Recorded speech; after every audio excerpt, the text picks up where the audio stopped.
फिर सुनो, जितने भी सेक्शन 10 वाले एग्जाम्पशन है ना, चैरिटेबल ट्रस्ट को नहीं मिलेंगे। अरे 10 में क्या होता है, देर आर सो मेनी 10 वाला इनकम्स ना, तो 10 वाला कोई भी एग्जाम्पशन ट्रस्ट को नहीं मिलेगा।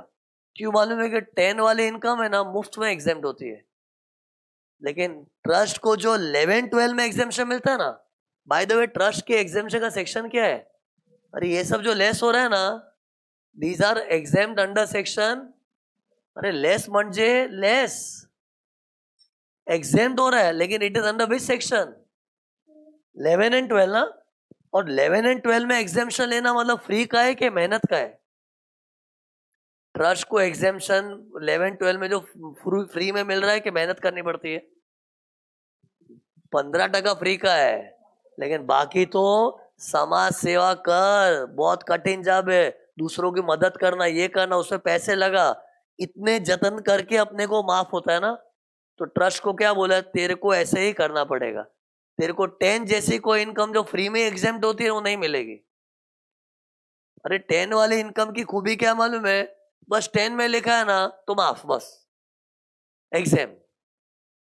लेकिन चैरिटेबल ट्रस्ट को लॉ क्या चाहता है, मुफ्त में एग्जाम्पशन देखो मिलेगा ही नहीं। चैरिटी करता है ना, कर, दिन रात समाज सेवा कर, समाज के पीछे तू मेहनत कर, उन पे पैसा लगा, तो ही तेरे को एग्जाम्पशन मिलेगा। तू सोचेगा तेरे पास कोई 10 वाली इनकम आ गई, वो ऐसे ही एग्जाम्प्ट हो जाए, तो नहीं मिलेगा। एक्सेप्ट एग्रीकल्चर इनकम, इन लोग को एग्रीकल्चर इनकम हुई ना तो उनको फ्री में एग्जाम्प्ट हो सकती है। अरे फ्री का मतलब समझ रहे कि नहीं? जैसे मान लो ट्रस्ट का कोई खेती का काम है और खेती में 5 लाख कमाया है, सीधा डैश ऊपर। मतलब लॉ ऐसा नहीं बोलेगा, अरे खेती करके तूने कमाया है लेकिन भूल मत तू समाज सेवा वाली ट्रस्ट है, सामाजिक काम में खेती की इनकम को यूज कर, मतलब उसको यूज करने की जरूरत नहीं है। हाँ, तो चैरिटेबल ट्रस्ट को कोई भी 10 वाला इनकम मिला होगा ना तो एग्जाम नहीं होगा। मतलब क्या करना है उसको, जैसे कोई 10 वाली इनकम हुई तो भी वो चुपचाप ऊपर डाल, पूरा अमाउंट भर के डालना पड़ेगा। हाँ, तू मेहनत मजदूरी करेगा तो एग्जाम्प्ट हो जाएगा। मेहनत मजदूरी मतलब अप्लाइड कर, और अप्लाई करने के लिए खाली ऐसा पैसा फेंकना नहीं है, समाज सेवा के लिए कुछ फिजिकल मेहनत भी करनी पड़ती है, गरीब बच्चों का ध्यान देना, ये करना, पैसे भी खर्च करना, मेहनत करके एग्जाम्पशन मिलेगा। हाँ, लेकिन खेती बाड़ी कर रहा है, हाँ तो सीधा डैश कर दे ऊपर ही, खेती डैश। अरे इंडिया में एग्रीकल्चर को तो इंपॉर्टेंस देना ही है ना। पहले तो बहुत रेयर चीज है कि ट्रस्ट वाले खेती वेती कर रहे हैं, लेकिन भरोसा नहीं, कोई गांव खेड़े की ट्रस्ट है तो उनका कुछ खेती का भी काम है, खेती करके बेचारे इनकम जमा कर रहे, हो सकता है। तो अगर उनका कोई एग्रीकल्चर जैसा इनकम है तो it will be exempt without doing any मेहनत, just put a dash. But any other 10 income हुई तो, अरे एनी अदर 10 इनकम हुई तो उसको पूरी इनकम इधर डालनी पड़ेगी अमाउंट के साथ। हाँ, वो एग्जाम्प्ट होगी provided applied for charitable purpose, ऐसा कुछ हुआ तो। बट वो ऐसे ही डैश करने मिलेगा नहीं, एग्रीकल्चर को मिलेगा। तो एक्ट में ऐसा लिखा, सुनो, any income which is exempt under section 10 will not be allowed to charitable trust except for agriculture income. तो that indirectly means what, agriculture कर रहा है तो वो इनकम को बिंदास डैश कर, लेकिन और कोई 10 वाली इनकम आ गई, जैसे और कोई 10 वाली इनकम, चांसेस बहुत कम है, अरे और कोई 10 जैसी इनकम ट्रस्ट को मिले वैसा, अरे 10 में तो भंडार पड़ा है गवर्नमेंट के पास, लेकिन और कोई 10 जैसा इनकम हो उसके चांसेस ही बहुत कम है। जैसे 10-2 था ना, शेयर इन नेट प्रॉफिट, जैसे चैरिटेबल ट्रस्ट कहीं पर पार्टनर है तो एज पार्टनर उसको शेयर मिला है। अभी पार्टनर क्यों बने, बोल रही पार्टनर बनूंगी, कुछ भी करके पैसे जमा करूंगी, समाज सेवा करना है मेरे को। और ऐसे इमेजिनरी एग्जाम्पल है, चैरिटेबल ट्रस्ट कहीं पे पार्टनर बन गए तो एज पार्टनर अपने को शेयर मिलता है, it is exempt under section 10(2)A। लेकिन इस चैरिटेबल ट्रस्ट के साथ कैसा होगा, ऊपर अमाउंट डालना पड़ेगा, 10(2)A बोल के डैश नहीं होगा, पूरा share in profit will be, amount डाल के रखना पड़ेगा। हाँ, 15% एग्जाम, ये स्टाइल में एग्जामेशन मिलेगा, लेकिन 10 बोल के सीधा डैश कर दो वो नहीं मिलेगा, वो खाली एग्रीकल्चर इनकम के लिए। एनीवे, तो शेयर इन प्रॉफिट का ऐसे एग्जांपल बनाया, बाकी बहुत वियर्ड लगे, चैरिटेबल ट्रस्ट कहीं पार्टनर बन के बैठी है और एज पार्टनर उसको हिस्सा मिल रहा है। बट बाई चांस अगर ऐसा कुछ हो गया तो वो डैश नहीं होगा. Look, excess application of past. अरे मतलब गए साल में कुछ ज्यादा ही समाज सेवा कर दिया था. अरे गए साल मैंने कमाया था 100 और समाज सेवा पे मैंने 300 खर्च कर दिया. अरे आई अर्नड 100 एंड एन अप्लाइड 300. अरे मतलब ये आंसर नेगेटिव में आ गया था. अरे ऐसा कैसे हो गया था? पैसे ही 100 थे तो 300 कैसे अप्लाई किए? पुरानी सेविंग्स पड़ी होगी ना यार. हर साल 15-15% तो इन लोग संभाल के रखते ही है. तो हो सकता पुराना सेविंग्स था. अरे होता ही है ना, जैसे कितने लोग के पास अभी इनकम कम होती है लेकिन पहले की सेविंग्स से तो खर्च होता ही है. तो इमेजिन ट्रस्ट ने गए साल 100 कमा के भी है ना 300 अप्लाई किया था. तो उन लोग को ऐसा मन में आ रहा है हमने तो कुछ ज्यादा ही अप्लाई किया था, तो गए साल जो ज्यादा अप्लाई किया था इधर एडजस्ट करे क्या? तो अलाउड नहीं है. पहले अलाउड था लेकिन now it is not allowed.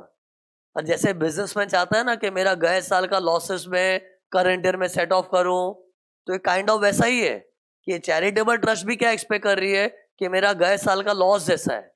Loss तो टेक्निकली राइट नहीं लगता, एक्सेस एप्लीकेशन है. 100 कमा के हमने 300 की समाज सेवा की थी, तो जो एक्सेसिव समाज सेवा की थी उसको हम इधर यूज कर लेवे क्या? तो वो अलाउड नहीं है. इस साल तेरे को अलग से समाज सेवा करना पड़ेगा. तूने गए साल बहुत हीरोगिरी की होगी, बहुत पैसे उड़ाए होंगे समाज सेवा पे, लेकिन उसका तुझे करंट ईयर में इफेक्ट नहीं मिलेगा. करंट ईयर की इनकम तो तुझे करंट ईयर में अप्लाई करनी ही पड़ेगी, वरना एग्जेम्पशन नहीं मिलेगा. अरे मतलब you can not adjust last year का excess application in current year. Just as business में कैसे लास्ट ईयर का लॉस हम लोग करंट ईयर में एडजस्ट करते, इधर वो एडजस्टमेंट करना अलाउड नहीं है. ये अभी बंद किया इन लोग ने. पहले होता था. पहले क्या होता था, पास्ट ईयर का कोई एक्सेस एप्लीकेशन है ना तो बोलते ठीक है ना 200 रुपया समाज सेवा पे एक्स्ट्रा खर्च किया पड़ा है तो उसको भी इधर लेस करने मिलता था. अरे लेस करने मिलता था मतलब अपनी इनकम और भी छोटी हो जाती थी. It was allowed but now it is not allowed. Question में कैसे देंगे? Excess application of previous year, past year या फिर कोई पुराने ईयर का नाम दे देंगे. तो क्या करना चाहिए? जस्ट इग्नोर इट, उसका कुछ मत करना. तो दैट मीन्स करंट ईयर में मेरे पास अगर 50-60 लाख की इनकम है तो वो मुझे एग्जाम करवानी है तो अलग से यूज कर. तो करंट ईयर की इनकम का 15% तो माफ है, बाकी का अमाउंट तेरे को यूज करना पड़ेगा. और कोई बोले क्यों यूज करूं, पहले मैंने बहुत समाज सेवा किया. नहीं, वो पहले का भूल जाने का. नेकी कर कुएं में डाल, पहले का भूल जाने का. तूने इस साल जो ताजी इनकम कमाई है ना इसको फ्रेशली तुझे अप्लाई करना पड़ेगा. And if you don't apply, if you hold the income तो वो इधर टैक्सेबल हो जाएगा स्लैब रेट से. फिर ये हो गया एक्सेस एप्लीकेशन तक लास्ट. फिर 115 BBI. 115 BBI. Now look, 4 type की इनकम पे 30% टैक्स आएगा ट्रस्ट को. ये देखो, ट्रस्ट की 4 ऐसी इनकम है ना, ADIA. लेटेस्ट अमेंडमेंट है. मैं खुद लाइफ में सेकेंड टाइम पढ़ा रहा हूं, दूसरा बैच है ना तुम लोग. ये तो ADIA, ये 4 इनकम के ऊपर flat 30% tax as per section 115 BBI. 115 BBI. Okay. तो see, A stands for accumulating income not as per law. Accumulating income not in accordance with Income Tax Act. मतलब क्या? मतलब कोई इनकम अक्यूमुलेट कर रहा है लेकिन उससे फॉर्म नंबर 10 सबमिट नहीं किया, या फिर फॉर्म 10 सबमिट किया तो उसको स्पेसिफाइड सिक्योरिटी में इन्वेस्ट नहीं किया है. अरे तो क्या करेंगे उसका? तो फिर वो इनकम मतलब वो लेस तो नहीं होगी, उल्टे का उधर 30% टैक्स आएगा. नहीं तो अपने क्या है, अक्यूमुलेट का बोल के इधर लेस कर लेते ना. जैसे मान लो ये अपना 80 रुपीज का इनकम था, इसमें से अगर मैंने 10 रुपीज जितना प्रॉपरली अक्यूमुलेट किया, properly, properly means what, form number 10 submit किया था, इन्वेस्टेड इन स्पेसिफाइड सिक्योरिटी वैसे किया था, कितना 10 रुपया, तो ठीक है. तो गुड बॉय, 10 रुपया लेस कर दे. 70 पे स्लैब रेट से टैक्स आएगा, 70 पे स्लैब रेट, और ये माफ हो गया। हाँ, आगे जाके मस्ती करेगा तो देखें, लेकिन एक बार को तो माफ हो गया ना, कि सिस्टमैटिक मैनर में मैंने अक्यूमुलेशन किया है। ओके, ये तो पता ही था। अभी नई चीज सुनो, अगर मैंने ये 10 रुपीज का अक्यूमुलेशन सिस्टमैटिक मैनर में नहीं किया है, मतलब फॉर्म 10 सबमिट नहीं किया या फिर स्पेसिफाइड सिक्योरिटी में इन्वेस्ट नहीं किया, तो क्या होगा? तो अपने को इधर लेस तो करने मिलेगा ही नहीं, पहले तो लेस करने नहीं मिलेगा, फिर उल्टेगा इसमें ना, वो 10 के ऊपर 30% टैक्स आएगा, और जो बैलेंस 70 है उस पर स्लैब रेट से टैक्स आएगा।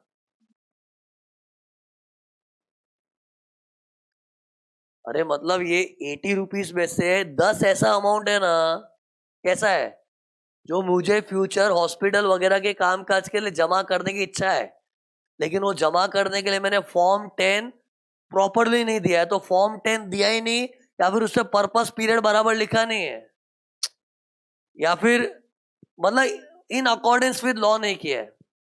लॉ क्या चाहता है अपने से, फॉर्म 10 दे और उसमें पर्पस भी लिख, पीरियड भी लिख, और जब तक वो पैसा तेरे पास पड़ा है, हॉस्पिटल नहीं बन रही, तब तक तू स्पेसिफाइड सिक्योरिटी में इन्वेस्ट कर, ये लॉ चाहता है ना। तो वैसा अगर कर लोगे ना, तो उल्टे का वो लेस हो जाएगा। मतलब मेरे एग्जाम्पल में 10 रुपीज वो अमाउंट है, तो 80 में से 10 लेस कर देंगे, चलो अक्यूमुलेट हो गया ना सिस्टमैटिकली, तो लेस हो गया, बैलेंस पे टैक्स आएगा। लेकिन अगर मैंने थोड़ा भी ढंग से अक्यूमुलेशन नहीं किया तो क्या होगा, लेस तो, माइनस तो करने ही नहीं मिलेगा। अरे माइनस करने की शर्त ही तो मैंने सेटिस्फाई नहीं की ना, तो माइनस कहां से करूंगा? और माइनस तो करना छोड़, उल्टे का क्या होगा, वो 80 रुपीज में से वो वाला जो खाचा है ना, जो अनसिस्टमैटिक अक्यूमुलेशन है, क्या बोलते हैं उसको, अनसिस्टमैटिक अक्यूमुलेशन, उस पर 30% टैक्स आएगा। सी 80 पे तो टैक्स आना ही था। सी ये माइनस तो करने ही नहीं मिल रहा, क्यों बताओ? क्यों, मैंने फॉर्म 10 ही नहीं भरा है। फॉर्म 10 नहीं भरा तो माइनस का तो सपना भूल ही जा, मेरा आंसर 80 पे बंद होने वाला है। नहीं तो 10 लेस हो सकता था ना, लेकिन मेरा आंसर 80 पे बंद हो गया, लेकिन उस 80 में भी दो टुकड़े हो जाएंगे, 10 के ऊपर फ्लैट 30% टैक्स, और 70 के ऊपर नॉर्मल स्लैब रेट। ये पता है लेटेस्ट रूल ऐसा क्यों निकाला है? ट्रस्ट लोग को थोड़ा सीरियस बनाने के लिए। कितने चैरिटेबल ट्रस्ट लोग क्या है, करोड़ों का डोनेशन इनकम आई हुई है, उन लोग क्या बोलते हैं, हाँ हम लोग फ्यूचर में कुछ करेंगे कुछ करेंगे, फॉर्म 10 भरते कभी नहीं भरते, एकदम अनसिस्टमेटिक काम होता है उनका।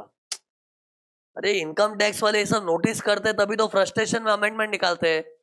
इससे अमेंडमेंट ही क्या बोल रहा है, ढंग से कर ये सब, ये जो आपको अक्यूमुलेट करने की सुविधा दी है ना, कौन सी ये अक्यूमुलेट करने वाली, वो ढंग से in accordance with the law कर, और in accordance with the law करेगा तो मस्त में तेरे को माइनस भी करने मिल जाएगा, और माइनस करके बची हुई इनकम पे स्लैब रेट से टैक्स आएगा। लेकिन जरा भी उसमें तेरी लापरवाही दिखी तो माइनस तो छोड़ दे, उतनी इनकम पे 30% टैक्स, और बैलेंस पे सादा स्लैब रेट आएगा। अभी तक क्या था बताओ, लास्ट ईयर तक, ये लेटेस्ट अमेंडमेंट, लास्ट ईयर तक क्या था, अगर क्वेश्चन में कभी ऐसा देते थे ना, इनकम अक्यूमुलेट किया था ढंग से नहीं किया था, अरे माइनस करते टाइम तो नीली हो जाता था वो, अगर ढंग से नहीं करते तो इधर माइनस करने ही नहीं मिलता था। लेकिन पहले क्या था, ये 80 पे पूरा स्लैब रेट टैक्स आ जाता था। अरे पुराना लॉ बता रहा, पुराने लॉ में ये बच्चा तो पुराने बच्चों को ही मालूम है कि अगर अक्यूमुलेटेड इनकम को प्रॉपरली फॉर्म 10 वगैरह और वो स्पेसिफाइड सिक्योरिटी में इन्वेस्ट नहीं किया है तो माइनस मत करो, तो ठीक है, बच्चे माइनस नहीं करते थे। लेकिन माइनस नहीं करते तो अपना आंसर जो 80 आया हुआ है ना, उसको पूरा स्लैब रेट मारते थे। लेकिन अब रूल क्या बोल रहा है, माइनस तो नहीं करने मिले, वो तो पुरानी बात है, नई बात के अमेंडमेंट के फॉर्म में कि तेरी जो इनकम बची हुई है ना, उसमें वो वाला अमाउंट, वो कौन सा, जो अनसिस्टमैटिक अक्यूमुलेशन था, it will B taxed eight 30%।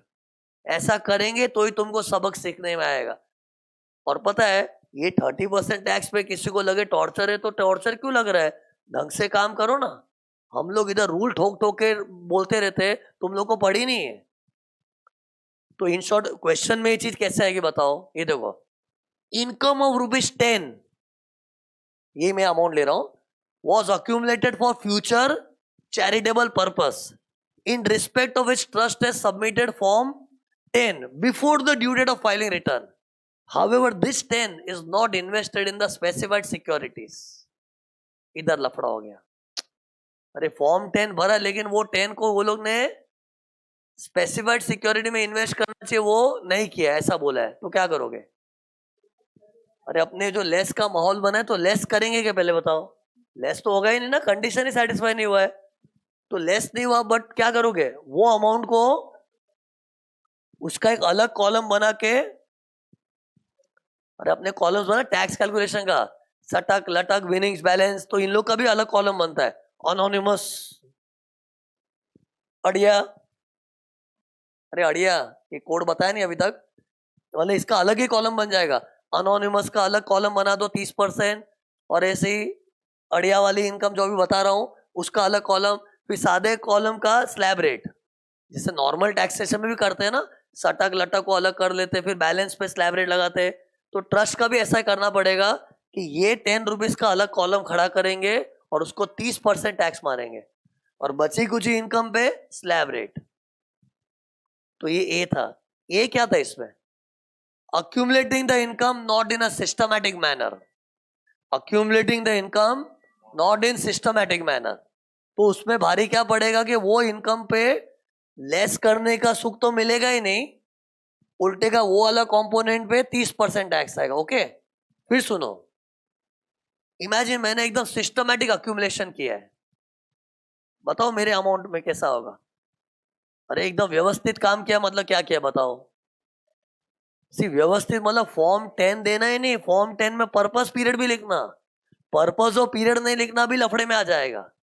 Form 10 भरा, अब देखो मैं गुड बॉय बन रहा हूं. फॉर्म 10 भरा before the due date, purpose भी लिखा, पीरियड भी लिखा, money invested in specified security, सब जो लॉ चाहता है शराफत से मैंने कर दिया. तो क्या होगा बताओ?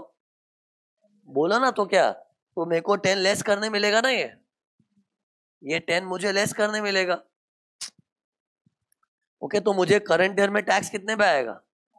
70 पे. वही नॉर्मल स्लैब रेट से टैक्स आ जाएगा. लेकिन अभी मैंने सिस्टमेटिक काम किया, लेकिन है ना 3 साल के बाद जाके ना ये अमाउंट को मैंने मिसयूज कर दिया. अरे 10 रुपीज मिसयूज हो गया. अरे अक्यूमुलेटेड आदमी 3 पाप कर सकता है: misuse, not used, ceases to, था ना, ceases to be invested. Notes पढ़ा था ही नहीं? अरे अक्यूमुलेटेड इनकम में 3 मस्ती कर सकता है. कोई अक्यूमुलेट किया हुआ पैसा आगे जाके मिसयूज कर देता है, या फिर बोला था कि 3 साल 4 साल में हॉस्पिटल बनाऊंगा, बना ही नहीं रहा है, या फिर जो पैसा इन्वेस्ट करके रखा है वो इन्वेस्टमेंट ब्रेक कर दी और ब्रेक करके ऐसे ही पैसा लूज पड़ा है. अरे ये 3 चीज होती है ना, तो उसमें क्या होता है मैंने बताया था. अरे तो ये जो लेस किया हुआ है वो फ्यूचर वाले कंप्यूटेशन में ऐड हो जाएगा और फ्यूचर के स्टेटमेंट में भी नीचे ऐड होगा. अरे ये एग्जेम्पशन विड्रॉ होता है ना, आगे जाके क्या किया तो बताओ? मिसयूज किया तो मिसयूज ईयर में, यूज ही नहीं किया तो लास्ट ईयर में, और सीजीज टू रिमेन इन्वेस्टेड तो सीजीज टू रिमेन इन्वेस्टेड वाले ईयर में. उस ईयर क्या होता है, यही माइनस किया हुआ अपनी इनकम में जुड़ता है ना, लेकिन कहां जुड़ता है? स्टेटमेंट के अंत में. उस पे भी 30% टैक्स लगेगा. अब जाके मेरा ए खत्म हुआ है. अरे इससे पता है क्या फील आना चाहिए? लॉ ने इनकम अक्यूमुलेशन को लेके बहुत सख्त हो गई है. पहले तो क्या बोले, अक्यूमुलेट करने वालों ढंग से करो, ढंग से नहीं किया तो उधर ही बैंड बच जाएगा, और अगर ढंग से भी किया ना तो धोखाधड़ी तो करना ही मत. तूने बोला 4 साल में हॉस्पिटल बनाएगा, बनाना ही पड़ेगा, नहीं तो चौथे साल में तेरी ऐसी बैंड बजेगी ना कि 30% टैक्स. और हॉस्पिटल बोल के तूने यहाँ वहां फालतू जगह उड़ा दिया ना तो भी 30% मिसयूज, और इन्वेस्टेड मनी को डिसइन्वेस्ट कर दिया तो भी 30%. अरे मतलब इससे फील ये आना चाहिए कि इनकम अक्यूमुलेशन को लेके law is very strict now. Latest amendment है सभी.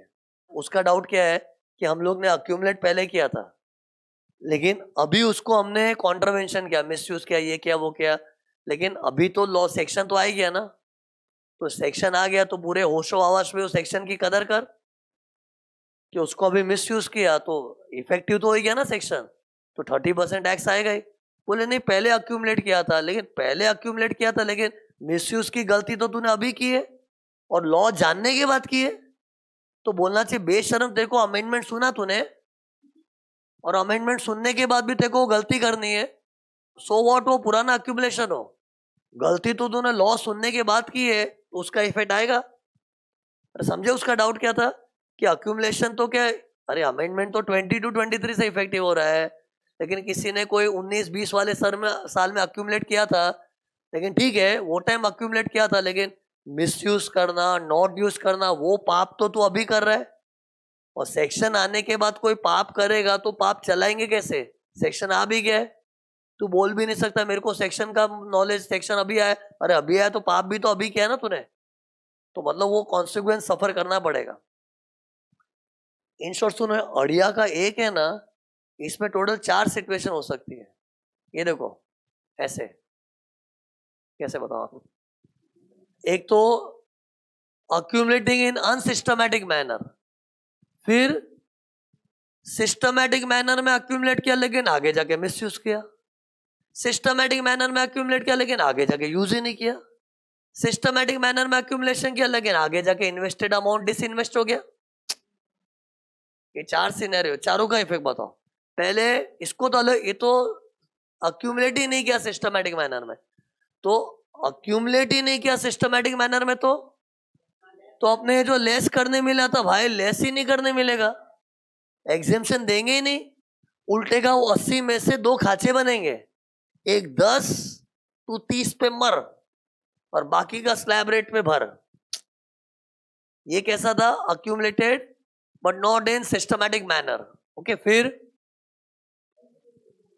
Okay, accumulated in systematic manner वालों का अभी तो लेस हो जाएगा, लेकिन आगे लोचा किया ना तो ये लेस किया हुआ फ्यूचर वाले ईयर में एक तो ऐड होगा, वो भी नीचे, हाँ, क्योंकि फ्यूचर वाले ईयर में ऊपर डाल दिया तो 15% माफ हो जाएगा वो।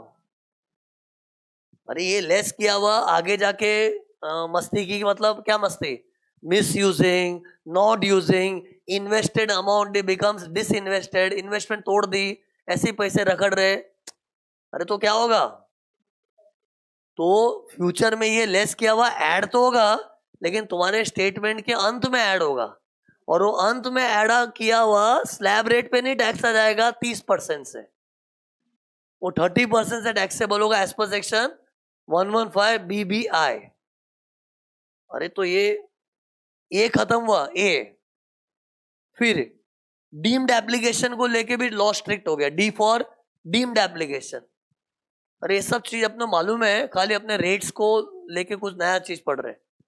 ओके, इधर हम लोग क्या गवर्नमेंट को वादा कर रहे हैं, इधर क्या बोला, अरे भाई इनकम मिला ही नहीं है, तो इनकम मिला नहीं तो कैसे उड़ाऊं, आप लोग बोलते हैं समाज सेवा में खर्च करो, अरे खर्चने के लिए पैसा ही नहीं आया, तो वो लॉ ने बोला हाँ यार बराबर है, पैसा ही नहीं आया तो बेचारा कैसा यूज करेगा, तो चलो डीम टू बी अप्लाइड, देखो डीम टू बी किधर गया, ये वाला था, बराबर ना, डीम टू बी अप्लाइड, तो को लेस करने देंगे, लेकिन कसम खा, क्या कसम खा, कि 2 साल 3 साल 4 साल के बाद जब तुझे रिसीव होगा, या तो वो ईयर या फिर उसके तुरंत वाले ईयर में तू इस्तेमाल करना, वरना वो जो तुरंत वाला नेक्स्ट ईयर है ना, उस ईयर में ये माइनस किएला ऐड हो जाएगा स्टेटमेंट के अंत में, उस पे भी 30% टैक्स आएगा।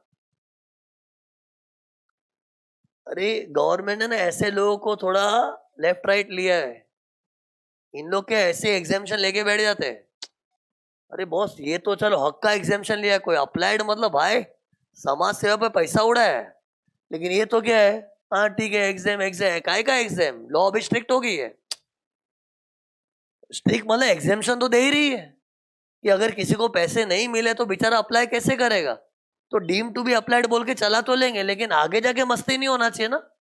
अरे आगे जाके मस्ती मतलब जब रिसीव हुआ ना तो वो ईयर में यूज कर रहा है और उसके तुरंत नेक्स्ट ईयर में भी यूज नहीं कर रहा है, तो वो तुरंत नेक्स्ट ईयर में क्या होगा, माइनस किया हुआ ऐड हो जाएगा उस ईयर के स्टेटमेंट में लास्ट में। सी ये हमेशा कभी भी एग्जामेशन विड्रॉ होता है तो अंत में ही दिखाने का, एग्जेम्पशन विड्रॉ होगा तो स्टेटमेंट के एंड में दिखाने का, तो ये माइनस किया हुआ फ्यूचर में एड बैक हो जाएगा, लेकिन कहाँ? स्टेटमेंट के एंड में। सी एंड को लेके पर्टिकुलर क्यों मालूम? क्योंकि स्टार्ट में डाल देते तो 15% फोकट का एग्जेम्पशन, तो स्टेटमेंट के एंड में डालना है और उस पर टैक्स 30% आएगा। इसका भी सेम, इसके लिए मैं बड़ा क्या रीजन दे रहा था, लास्ट डे भी रिसीव हुआ है। मैंने बोला भाई मेरे को 10 करोड़ रुपया मिला है, मिल गया, लेकिन 31 मार्च को मिला है। अब 31 मार्च को मिला, ऐसे फेंक दूं क्या अप्लाइड के नाम पे? तो 31 मार्च को मिला तो यूज कैसे करूंगा? तो लॉ क्या बोलता? ठीक है बराबर है, एक बार का डीम टू बी, क्या था वो, डीम टू बी अप्लाइड, देखो माफ कर देंगे, लेकिन तुरंत नेक्स्ट ईयर, जैसे अपना 22-23 है ना, तो नेक्स्ट ईयर में उसको यूज करना पड़ेगा। लेकिन यूज नहीं किया तो इस साल जो माइनस करने मिला है वो नेक्स्ट ईयर एड बैक हो जाएगा स्टेटमेंट के एंड में, और उस पर भी 30% टैक्स है। और ये डी क्या चल रहा था? डीम्ड एप्लीकेशन में मस्ती किया ना, चमाट। अक्यूमुलेशन मस्ती चमाट, डीम्ड एप्लीकेशन मस्ती चमाट। क्या था? अक्यूमुलेशन मस्ती चमाट, डीम्ड एप्लीकेशन में मस्ती किया तो चमा। अक्यूमुलेशन मस्ती में तो बहुत मस्ती हो सकती है, एक तो ढंग से अक्यूमुलेट ही नहीं किया तो लेस तो छोड़, उसके 2 खांचे बना देंगे, है ना, वो लेस तो करने नहीं होता था ना, एंड फिर ढंग से अक्यूमुलेट किया तो आगे जाके धोखाधड़ी कर दी। तो अक्यूमुलेशन मस्ती, डीम्ड एप्लीकेशन मस्ती। आई फॉर कोई इनकम है ना, अपने को एग्जाम करनी होती तो इन्वेस्ट करना पड़ता है, जैसे कॉर्पस डोनेशन अपने को मस्ट डैश करने मिलता है, provided it is invested in, आज पढ़ा था ना कॉर्पस का थियरी, पढ़ अभी का भी फ्रेश होना ही चाहिए। कॉर्पस में क्या पढ़ा था? जैसे मेरे को हनुमान मंदिर बनाने के लिए 25 लाख देके गया था ना, क्या बोला था? मेरे को इधर बाजू में हनुमान मंदिर चाहिए। अरे तो उसका कंडीशन क्या है? हनुमान मंदिर 2 साल बाद बनाओ, 10 साल बाद, जब बनाना बनाओ, वो मंदिर वाले जाने और आदमी जाने। इसके लिए लॉ कुछ नहीं बोल रहा है। लॉ ने क्या बोला? ठीक है हनुमान मंदिर का पैसा मिला ना कॉर्पस बोल के, अब हनुमान मंदिर कभी भी बनाओ, लेकिन तब तक वो पैसा ऐसे जेब में लेके मत घूमो, it should be invested in specified security. और वो इन्वेस्टेड की कंडीशन पे अगर तुमको कोई एग्जेम्पशन मिल रहा है ना, उसमें अगर लापरवाही हुई तो 30% टैक्स। और आई फॉर इन्वेस्टेड बोला और नहीं किया ना, तो डैश तो छोड़, नीचे डाल के सीधा 30% टैक्स। कॉर्पस की बात कर रहे हैं। एक्चुअली सी, मैंने कोड वर्ड में सी क्यों नहीं लिखा है मालूम है? एक्ट में कॉर्पस नहीं बोला, एक्ट में क्या बोला है? Any income the exemption of which depends upon it being invested in specified security, if it is not invested so.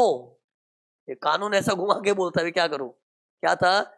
Any income the exemption of which depends upon investing in specified security, and if it is not invested so, तो ये हो जाएगा। Basically पता है इधर law की feeling क्या है कि हम जगह जगह पे ठोक ठोक के बोल रहे कि भाई इनकम को इन्वेस्टेड रखो स्पेसिफाइड सिक्योरिटी में, लेकिन अगर तुम उसकी कदर नहीं करोगे, हाँ ठीक है कर देंगे क्या? सीरियसली लो इसको।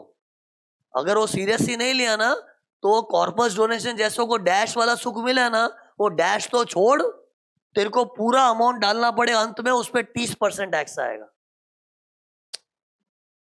सी ऐसा इन्वेस्टेड रखो, ऐसी शर्त 2 ही जगह एक्चुअली, अक्यूमुलेटेड में, लेकिन अक्यूमुलेटेड का अभी एग्जांपल, क्योंकि अक्यूमुलेटेड को तो पूरा लेफ्ट राइट कर दिया इधर, तो दूसरा इन्वेस्टेड होगा तो ही इन्वेस्टेड का मोहताज कौन है? कॉर्पस बचा। पढ़ लेना पूरी थियरी, छान के पढ़ लेना, 2 ही जगह मैंने ऐसा बोला है। एक तो अक्यूमुलेटेड में बोला है अक्यूमुलेट करने वाले इन्वेस्टेड रख, तो वो भी इन्वेस्टेड नहीं रखे तो चमाट पड़ता ही है, लेकिन उनका तो बात कर लिया ना मैं। दूसरा एक और जगह था इन्वेस्टेड रख, कॉर्पस में था। बेसिकली लॉ क्या चाहता है? जहां कभी हमने बोला है ना क्या इन्वेस्टेड रख तो एग्जेम्पशन मिलेगा, तो उसको सीरियसली लो। अगर सीरियसली नहीं लोगे ना, तो एग्जेम्पशन तो दूर की बात, उस पर टैक्स भी आएगा तो 30% से आएगा। मतलब इसका लॉ में भले कॉर्पस डोनेशन नहीं लिखा है, लेकिन corpus donation is the best example. बाकी इन्वेस्टेड रखना चाहिए स्पेसिफाइड सिक्योरिटी में, अक्यूमुलेटेड इनकम में आता है, लेकिन उसकी तो फुर्सत में बात कर ली हमने। वो तो बात किया ना कि accumulated notes in systematic manner में आएगी ना वो। कंक्लूजन क्या है, कॉर्पस डोनेशन के लिए सब में कभी बोला ना कि it was received but not invested in specified security, तो अपने जो डैश का प्लान बना के रखे ना, वो डैश वैश नहीं होगा, नीचे अलग से ऐड होगा, है ना। और नीचे अलग से ऐड होगा, उस पर 30% टैक्स आएगा, और जिसका भी 30% टैक्स है उसका अलग कॉलम बनाने का टैक्स कैलकुलेशन में। मतलब ट्रस्ट की इनकम का फाइनली ऐसा है, कुछ इनकमों पे 30%, कुछ पे स्लैब रेट। अरे कुछ इनकमों पे 30%, कुछ पे स्लैब रेट, रूल तो वही बना ना अल्टीमेटली। 30% वाले कौन है? अड़िया, अनोनिमस, अड़िया, अनोनिमस। अरे अड़िया और अनोनिमस पे 30% टैक्स है। अड़िया है ना, अड़िया, अरे अड़िया का बीबी आया था, अनोनिमस का बीबीसी था, अरे उसमें भी तो 30% था अनोनिमस में। अड़िया में ए खत्म हो गया, व्हाट इज ए? अक्यूमुलेशन मस्ती, डीम्ड एप्लीकेशन मस्ती, इन्वेस्टेड इन स्पेसिफाइड सिक्योरिटी को दिल सीरियसली नहीं लेना। तो जैसे कॉर्पस वाले इन्वेस्टेड नहीं रखेंगे तो डैश तो छोड़ 30% टैक्स आ जाएगा। A, using the income of the trust for the benefit of the author, trustee और अ सब्सटैंशियल कॉन्ट्रीब्यूटर। क्या बोला? Using the income of the trust for the benefit of, क्या बोला? ऑथर। मतलब जिसने ट्रस्ट बनाया था ना, वही इनकम के मजे लूट रहा है। मतलब ट्रस्ट में बेचारे जनरल पब्लिक करोड़ों का डोनेशन दे दे के आ रही है, लेकिन उस इनकम के मजे कौन लूट रहा है? ऑथर। ऑथर मतलब फाउंडर ऑफ द ट्रस्ट, जिससे ट्रस्ट क्रिएट किया था। ये गलत है यार। ट्रस्ट क्रिएट करने वाले का हाथ ऐसा ऐसा नहीं होना चाहिए, ऐसा होना चाहिए खुला। लेकिन ट्रस्ट की इनकम के फायदे ऑथर ही उठा रहा है, या फिर ट्रस्टी। अपनी ड्राइंग याद है कि नहीं? एक ऑथर होता है जो प्रॉपर्टी दिया था, और जिसको प्रॉपर्टी मैनेज करना है वो ट्रस्टी है। तो ना तो ट्रस्टी को इनकम के मजे मिले, ना ऑथर को। ये क्या था? अरे तो क्या हो जाएगा अगर ट्रस्ट की कोई इनकम है किसी ऑथर के लिए, ट्रस्टी के लिए यूज हुई, तो क्या हो जाएगा? एक बार एस पे बाद में आता तो होगा क्या? जैसे ये देखो, ट्रस्ट की इनकम है ना, इधर आके बता रहा हूं, देखो ट्रस्ट की इनकम है ना 100 रुपया थी, इधर 15% कट कर गया। अरे 15% कट करके 100 रुपीज था, लेकिन इन लोग ने ना समाज सेवा पे 50 खर्च किया है, ऑथर्स और ट्रस्टी पे 50 खर्च किया है। इफेक्ट बताओ क्या आएगा? अरे मतलब मैं सब में ये सब दिन नहीं डाल रहा हूं, एक बार सिंप्लिसिटी के लिए सब कुछ भी नहीं डाल रहा हूं, अप्लाइड ही डाल रहा हूं। और 100 rupees is what in my example? 15% exemption cut करके। और सब में क्या बोला है कि 50 rupees was applied for actual समाज सेवा, एंड 50 वॉज यूटिलाइज फॉर, एक से 50 भी नहीं 40 ले रहा हूं, 50 फॉर समाज सेवा, 40 for author and trustee, 10 use ही नहीं किया, ऐसे ही पड़ा है। अरे 50, 40 और 10 हो गया 3। तो जो समाज सेवा के लिए यूज किया कितना था? वो तो हक से माइनस करो भाई, समाज सेवा किया है दोस्त। लेकिन ऑथर और ट्रस्टी के लिए 40 यूज किया है वो नहीं, वो समाज सेवा नहीं है, वो लेस ही नहीं करने मिलेगा। लेस, ये अप्लाइड मीन्स अप्लाइड फॉर समाज, पब्लिक की सेवा में जो खर्च हो रहा है वही। तो वो तो 50 ही हुआ ना मेरे एग्जाम्पल में। को बोले 40 भी तो खर्च तो हो गया ना। अरे खर्चे ला, लेकिन किधर खर्चा तूने? ऑथर पे, ट्रस्टी पे खर्च किया। ऐसा applied is as good as not applied. तो मतलब ट्रस्ट के लिए क्या है, पूरा 50 नॉट अप्लाइड हो गया, लेकिन उसमें से 40 का फायदा कौन उठाया? ऑथर और ट्रस्टी ना, तो इस पे 30% टैक्स आएगा। अरे मतलब मेरा कंप्यूटेशन खत्म हो गया, आगे कुछ नहीं सब में। अरे ये 50 क्या था माइनस किया, वो तो समाज सेवा भी यूज किया है। बैलेंस 50 में अपना मन तो जानता है ना कि 40 तो ऑथर ट्रस्टी लोग खा के बैठ गए थे। हाँ, तो खा के बैठ गए तो उसका क्या करेंगे, 40 पे 30% टैक्स आएगा और 10 पे स्लैब रेट्स। बचा हुआ 10 तो यूज ही नहीं किया ना, तो यूज नहीं करना भी तो गलत है ना यार। चैरिटेबल ट्रस्ट पैसा यूज ही नहीं करे वो भी तो गलत है ना। लेकिन ठीक है स्लैब रेट, लेकिन यूज करके भी उन पागलों के लिए यूज किया है, तो वो 40% सॉरी 30% टैक्स में आ जाएगा। अरे मतलब ऐसा कितने लोग बोले लेकिन सर ये तो खर्च हो गया ना।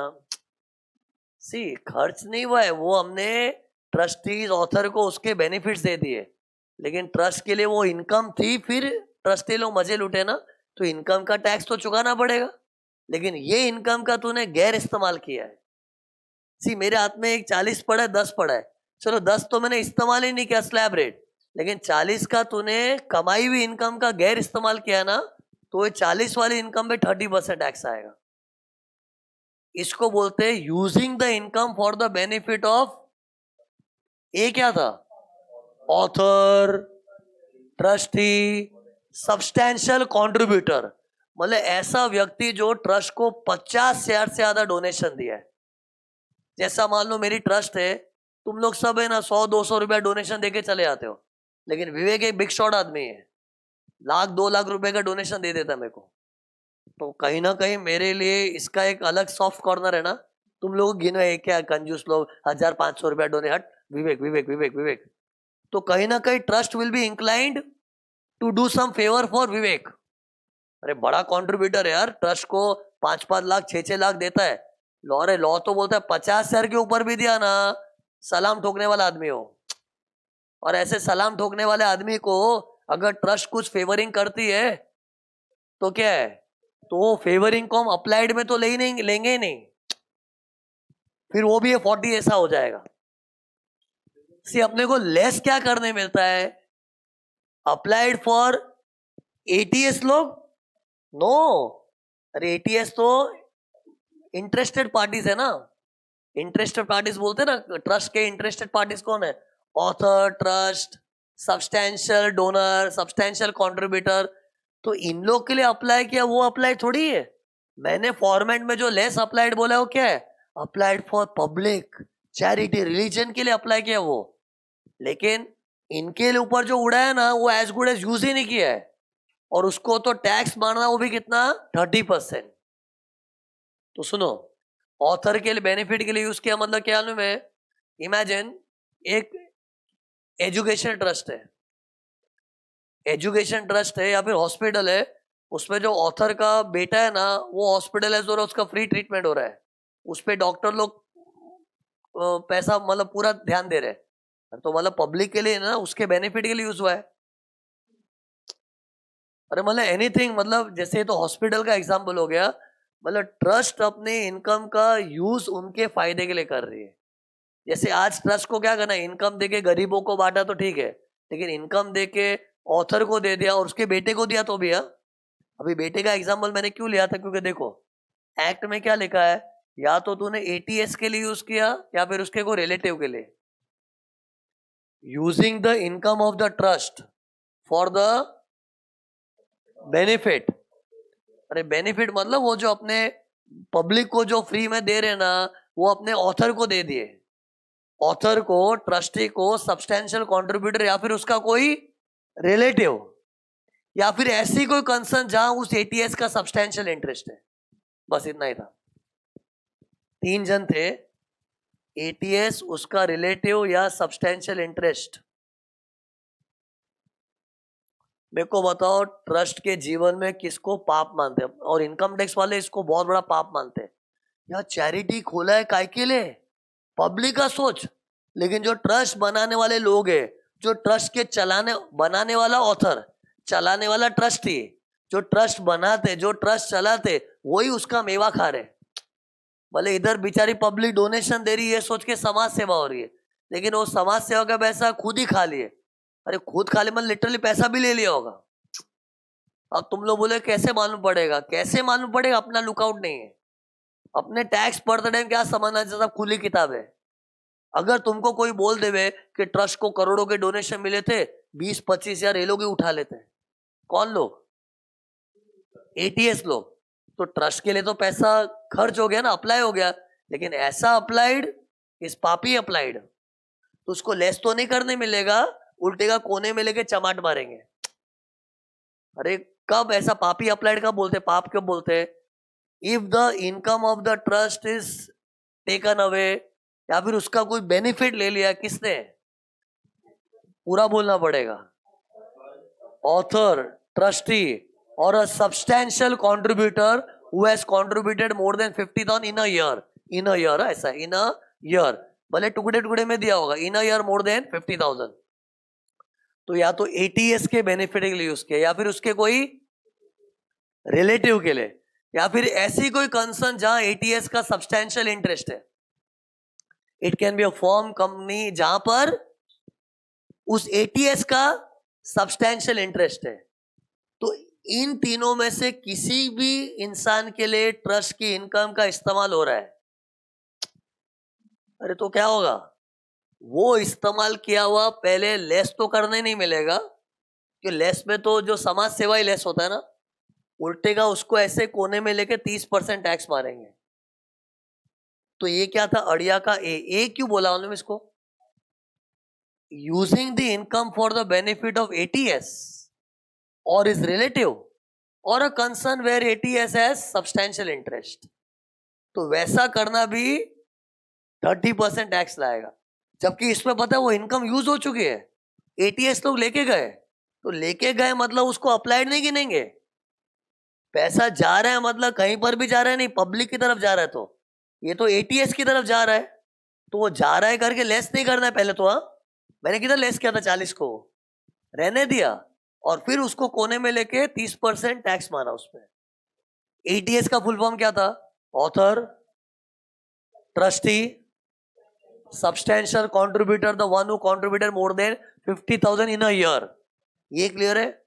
अब इनका रिलेटिव, अब इनका रिलेटिव वो होता है जो इफॉस में गिफ्ट के अंडर है, और तुम लोग को सीए इंटर का गिफ्ट में रिलेटिव का गिफ्ट है ना, इफॉस में रिलेटिव से गिफ्ट मिलता है, एग्जाम्प्ट है, तो वहां पता है रिलेटिव का डेफिनेशन क्या है, ये देखो मेरे एक्शन से समझ जाएगा। ये देखो, जैसे मान लो मैं एटीएस हूँ, एटीएस ऑथर हूँ, ट्रस्टी हूँ, सब्सटैंशियल, अभी मैं ट्रस्ट नहीं हूँ, मैं एटीएस हुआ, तो मेरे रिलेटिव कौन है, एटीएस का रिलेटिव कौन है, मेरे लिए मेरे स्पाउस, उसके भाई बहन, मेरे भाई बहन, मेरे मम्मी पापा उनके भाई बहन के साथ, उसके mummy papa only mummy papa without भाई बहन, मेरे लीनियल असेंडेंट, उसके लीनियल असेंडेंट बीवी के, और हमारे लीनियल डिसेंडेंट। अरे एक्शन से देखो, एटीएस खुद, उसकी पत्नी, एक बार पत्नी ले रहा हूं, जैसे ये फीमेल है तो हस्बैंड भी हो सकता है, स्पाउस, लेकिन मान लो मैं एटीएस हूं, मैं तो आदमी दिख रहा हूं ना, तो मेरे लिए रिलेटिव कौन है, मेरी बीवी, उसके भाई बहन, मेरे भाई बहन, मेरे मम्मी पापा विद भाई बहन, लेकिन उसके mummy papa alone mummy papa, वही भारी पड़ जाते। समझा ही नहीं, रिलेटिव कौन है, वापस सुना, मेरे लिए मेरी बीवी, उसके भाई, ऐसा क्यों कर रहा हूं, भाई बहन सेम एज के होते हैं, इससे हाथ ऐसे आ रहा है, मम्मी पापा ऊपर है तो ऊपर लेके आ दो, मेरा लॉजिक ये है। तो सी मेरे लिए बीवी, बीवी तो सेम है ना, उसके भाई बहन, मेरे भाई बहन है ना, फिर मेरे मम्मी पापा तो विद भाई बहन, मेरे मम्मी पापा यार, तो उनके भाई बहन सब, उसके मम्मी पापा सिर्फ मम्मी पापा, फिर मेरे लीनियल असेंडेंट मतलब दादा दादी, उनके भी दादा दादी, सो ऑन, फिर उसके भी लीनियल असेंडेंट, फिर हमारे लीनियल डिसेंडेंट, इस हमारे बच्चे, उनके भी बच्चे, उनके भी बच्चे, उनके भी बच्चे, ये सब रिलेटिव है। एक्चुअली ये तुमको गिफ्ट के चैप्टर में पढ़ाना है, पैकेज में है ऑलरेडी, लेकिन अभी बता दिया। और ये कौन है, सब रिलेटिव है, तो कौन कौन था, मेरी बीवी, उसके भाई बहन, मेरे भाई बहन, और जो भी मैं बता रहा हूं ना, they are with their spouses. तो सी मेरी बीवी, फिर क्या बोला, उसके भाई बहन विद स्पाउस, मेरे भाई बहन विद स्पाउस, मेरे मम्मी पापा, उनके भाई बहन भी विद स्पाउस, और उसके तो सिर्फ मम्मी पापा, फिर मेरे लीनियल असेंडेंट, उसके लीनियल असेंडेंट, वो मतलब विद स्पाउसेस के साथ, और हमारे बच्चे, उनके बच्चे उनके बच्चे उनके बच्चे विद स्पाउसेस। अरे ये सब कौन है? एक्चुअली ये थियरी किधर मन में? इनकम फ्रॉम अदर सोर्स के चैप्टर में गिफ्ट की थियरी है एक, कि गिफ्ट रिलेटिव से मिलता तो एग्जेम्प्ट है, तो रिलेटिव का डेफिनेशन है, वही डेफिनेशन इधर भी है।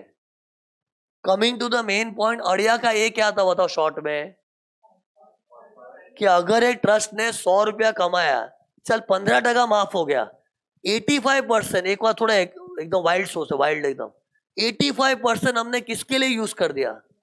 या तो एटीएस के लिए, या फिर एटीएस के रिलेटिव के लिए, या फिर ऐसे कोई कंसर्न जहां एटीएस का सब्सटेंशियल इंटरेस्ट है, उनके लिए अगर वो 85% यूज हो गया ना, तो वो 85% पे 30% टैक्स आएगा।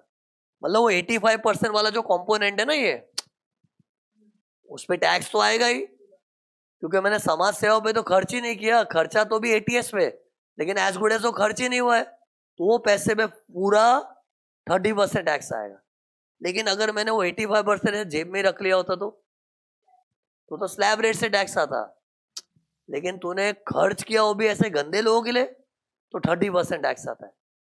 तो ये था ए, लेटेस्ट सेक्शन है यार, बहुत इंपॉर्टेंट है। अड़िया का फुल फॉर्म बताओ। अक्यूमुलेशन मस्ती। ऐसे क्यों, क्या बताओ? या तो ढंग से अक्यूमुलेट नहीं किया तो लेस ही नहीं करने मिलेगा, और उतना अमाउंट कोने में लेके 30% टैक्स।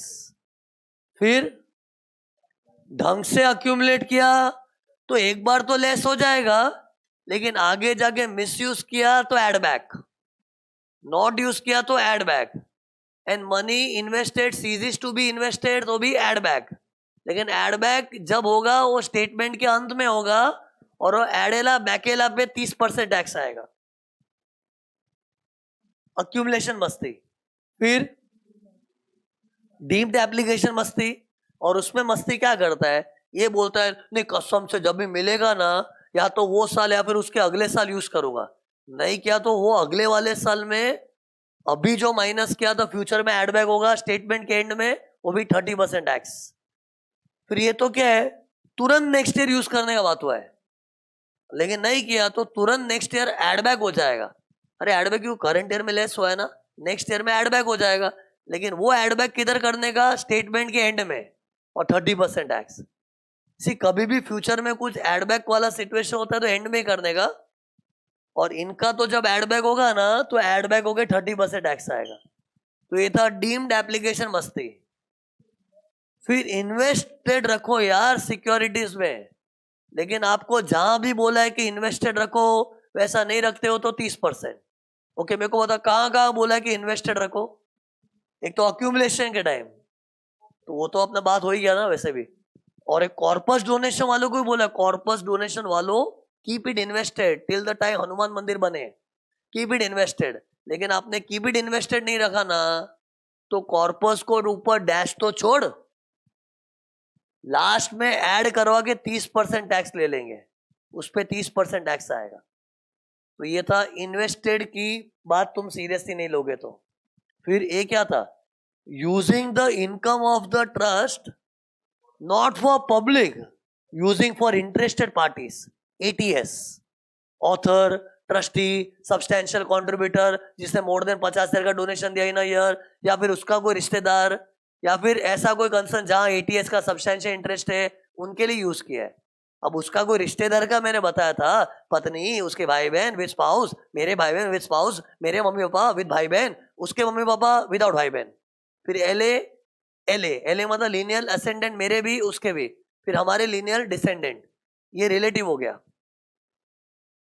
तो बस ये 115 बीबीआई हो गया। और पता है ये जो लास्ट क्या चल रहा था बताओ, अड़िया का ये, मैं रिपीट करवाऊंगा तो ही मैं अच्छा पॉइंट बताऊंगा, रिपीट करो चले। अड़िया का ये क्या था, जे सुनो, वो एग्जांपल से बताना पड़ेगा।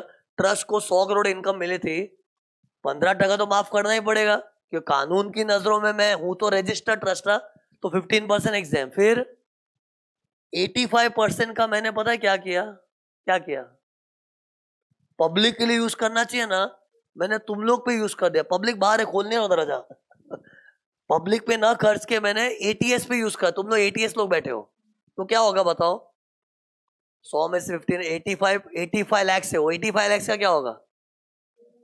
बोला 85 लाख पे टैक्स कैसे आएगा? 30% ना, पेनल्टी भी आएगी।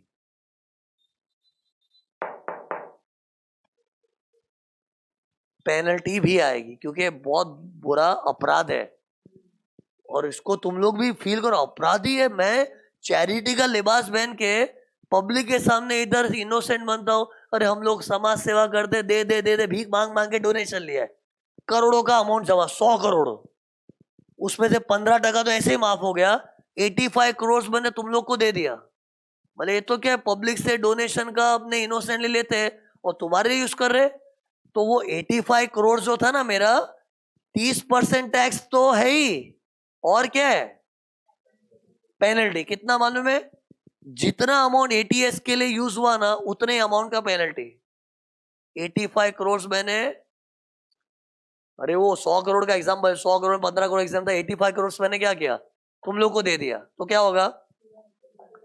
पहले तो 85 करोड़ का 30% टैक्स आएगा एज पर 115 बीबीआई। फिर क्या होगा? वो 85 करोड़ जितना अमाउंट मैंने तुम्हारे बेनिफिट के लिए यूज किया ना, उतने अमाउंट का penalty. 100% of amount use for ATS लोग, एक्ट में क्या लिखा है? 100% of the amount use for ATS people. तो मैंने तुम लोग के लिए 85 करोड़ यूज कर दिया ना, तो 85 करोड़ का 100%, 85 करोड़ जितना पेनल्टी। मतलब पता है मेरी तो बैंड बज गई क्या।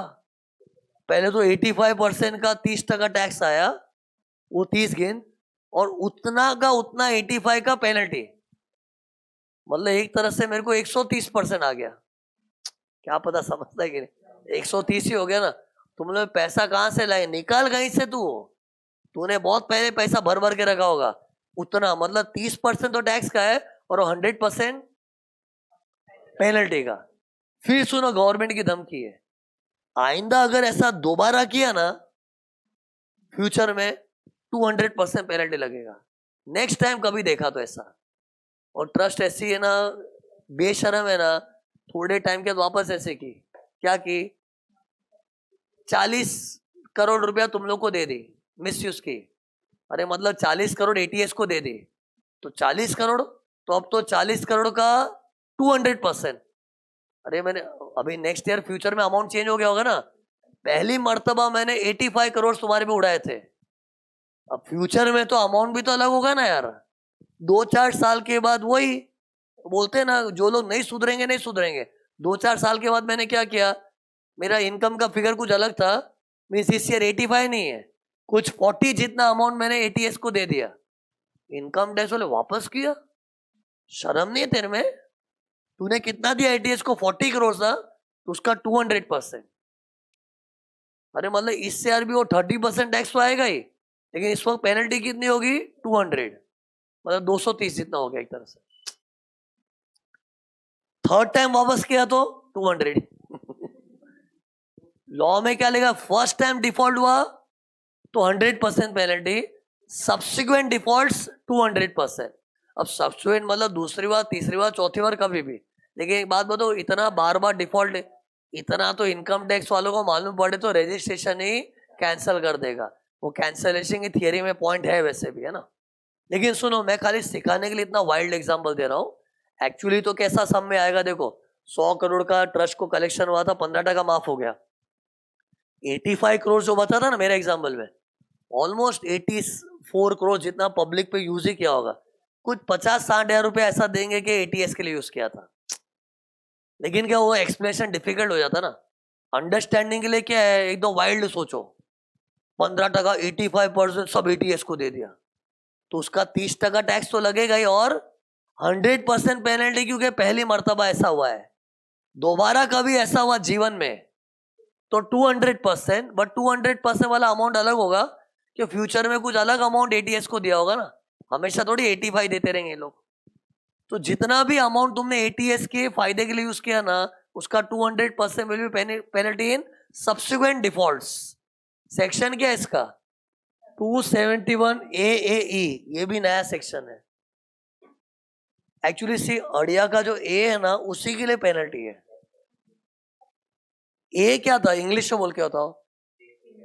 If income of a trust is applied for the benefit of ATS or relative of ATS or a concern where such ATS has substantial interest, then such income will be taxed at 30% and doing such act is a crime. It will be subject to penalty under section 271A कितना? First time अगर ऐसा notice किया तो 100%, दोबारा कभी ऐसा हुआ तो 200%. एंड ऑब्वियसली ऐसा बार बार देखने में आए तो लोग तो ट्रस्ट का रजिस्ट्रेशन ही कैंसिल कर देते हैं ना. अरे सुनो इधर देखो, ध्यान से सुनना, इसके ऊपर ही पॉइंट है. लुक, मैं एक ट्रस्ट चला रहा हूँ, ट्रस्ट को ग्रॉस कलेक्शन हुआ, लेकिन उनका कोई रूटीन ऑपरेटिंग एक्सपेंस भी तो होता है कि नहीं. स्टाफ बैठा होगा, उनको पगार देना है, ट्रस्ट जो ऑफिस लेके बैठे उनका भाड़ा वगैरह होता है. इन खर्चों का क्या? मेरे को बताओ, ट्रस्ट के पास है ना, अरे इस पे एक सुप्रीम कोर्ट जजमेंट है इसलिए बात कर रहा हूं. ट्रस्ट का है ना ग्रॉस रिसीट्स 100 है, और उसके ऑपरेटिंग एक्सपेंसेस 30 रुपीज है मान लो. अरे ऑपरेटिंग एक्सपेंस मतलब क्या? ऑफिस होता है ना, स्टाफ होता है, जगह का भाड़ा वगैरह ऑपरेटिंग एक्सपेंस होता है ना. इसको बताओ, ये सम सॉल्व करेगा, सम सॉल्व करना बस, चाहे डायरेक्टली सम सॉल्व करो. सब में इतना ही दिया और कुछ नहीं दिया है. ये क्वेश्चन ही है, बस समझो क्वेश्चन है. तो इधर बताओ इनकम की लिस्ट में क्या लो. इधर ये जान दो, ये नाम जान दो, इधर इधर फिगर क्या आएगा. मतलब 100 लू के इधर नेट 70 लो ऊपर. अरे ग्रॉस रिसीट्स है, लेकिन ट्रस्ट के नाम पे 100 रुपया कलेक्शन हो रहा है, लेकिन ट्रस्ट के अपने खर्चे होते हैं ना ऑपरेटिंग एक्सपेंस, तो उसका क्या? तो सी एक ओपिनियन क्या है मालूम है क्या?